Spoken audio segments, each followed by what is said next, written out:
All right, got the chassis assembled here on the 72 K20.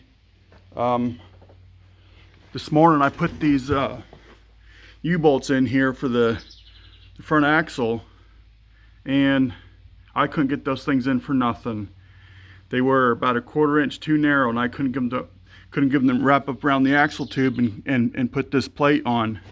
And just out of desperation, I took my ball joint tool from Harbor Freight. I didn't have any other, like there was nothing else working for me.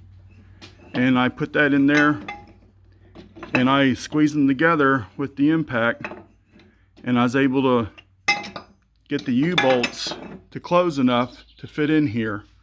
I did both sides that way. I even called the place. I thought maybe they sent out the wrong bolts, but it was just tough going. But I got that done, and I'd replace this cross member. The other one here was in the truck ever since I had it, and I had no idea it was bent.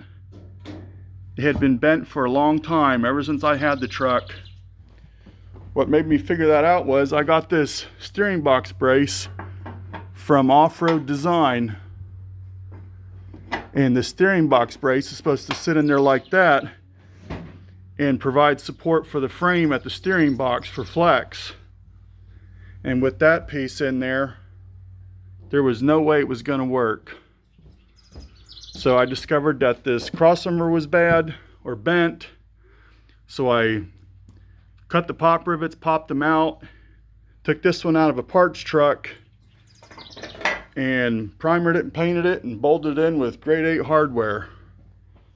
And now it fits perfect. I'm going to redo all the brake work here after a while. I just wanted to have the axles mounted into the truck, and when I do all that, I'm going to continue cleaning and painting all this up when I do the brake work. And I got these heavy duty shackles from Hogback Fabrication. I don't know if them and Off-Road Design, where I got that steering box brace from, if they're friends or what, but they're both in Colorado. I'm thinking they're like 20 minutes apart or something, so I don't know. They both make the same stuff. Their stuff is fantastic. I put one on the driver's side and passenger side, both the front shackles. For the front springs, the rear shackles are all replaced. And I got the rear axle all bolted in.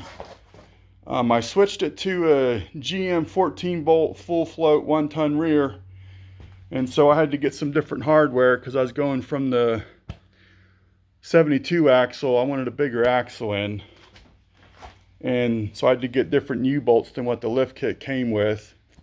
And I got them from Summit Racing. They came in, I don't know, a week or so ago. Here's my brake lines from Inline Tube stainless steel brake line kit. That'll be going in before long. I have to bolt this cross member in.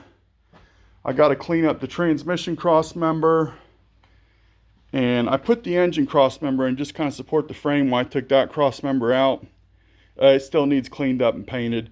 I just have it bolted in there just kind of as a temporary support, but that can come out now since I got this cross member bolted in place. That's where we're at the moment. Before long, I'm gonna take the 350 small block that I had in this truck when I used to drive it.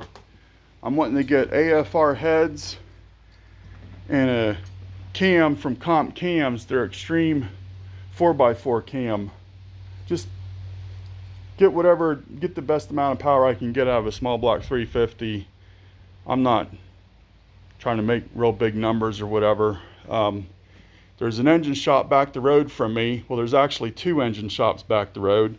The one guy is going to help me with the work, and then about another half a mile is an engine shop that has an engine dyno, and he said we can run that engine on the dyno when we get the heads and cams swapped out, and I'll be getting probably a center force or some for clutch like that.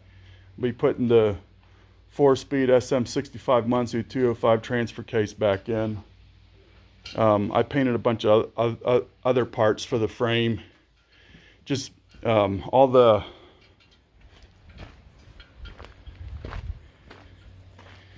here's all the bed mount parts. Here's the brace for the transfer case. I think they call it a torque brace or something for the 205 transfer case. So all these parts will get bolted back on for the bed. And here's an emergency brake piece. Here's the clutch piece. Here's the front shocks, and these help hold the front bumper on.